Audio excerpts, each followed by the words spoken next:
ازيكم عاملين ايه؟ يا رب تكونوا في احسن حال. هعمل النهارده اسرع واسهل صينيه ريش بالخضار في الفرن. طريقه بجد بسيطه جدا وطعم بجد لذيذ. وهنعمل مع بعض صوص حلو قوي هنحطه على الريش والخضار وهي بتستوي في الفرن.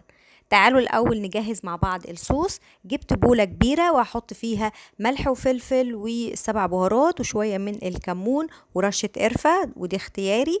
وهحط حوالي نص كوباية من زيت الزيتون، ممكن تستبدلوه بزيت نباتي لو مش متوفر عندكم. ومعلقتين كبار من دبس الرمان هيديها طعم جميل جدا. معلقة كبيرة من الصلصة وحوالي كوباية كبيرة من المية السخنة. وهقلب كل الخلطة الحلوة دي كده مع بعض واخلطهم وامزجهم كويس قوي واخليها على جنب. الخضار بتاعنا اللي هستعمله شرايح من البطاطس، شرايح من الطماطم، شرايح من الفلفل الأخضر، وكمان بصل متقطع تقطيعة رفيعة كده. ودي الريش بتاعتنا، دي ريش ضاني، ممكن تحطوا ريش بتلو، ممكن تحطوا اي نوع لحمة في الفرن بنفس الطريقة، مش لازم ريش. هجيب الصينية اللي هسوي فيها الريش، هحط البطاطس تحت ونص الخضار تقريبا، وبعد كده هرص الريش على وش الخضار كده في النص.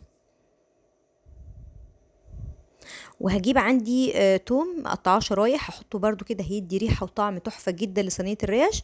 وبعد كده هكمل باقي الخضار على وش الريش كده من فوق.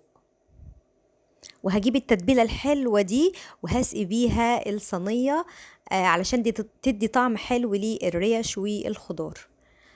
هغلفها بورق فويل وورق قصدير، ورق زبدة وورق فويل، واحكمهم كويس قوي في الغلق. وهدخلها على فرن متوسط الحرارة سخن مسبقا.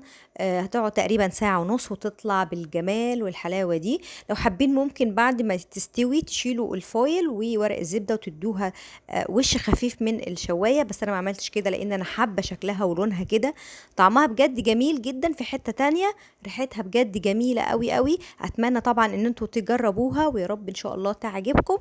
وما تنسوش تعملوا لي فولو واكسبلور وتشيروا لي الفيديو على قد ما تقدروا علشان غيركم يستفيد من الطريقة. وبالهنا والشفاء على قلبكم.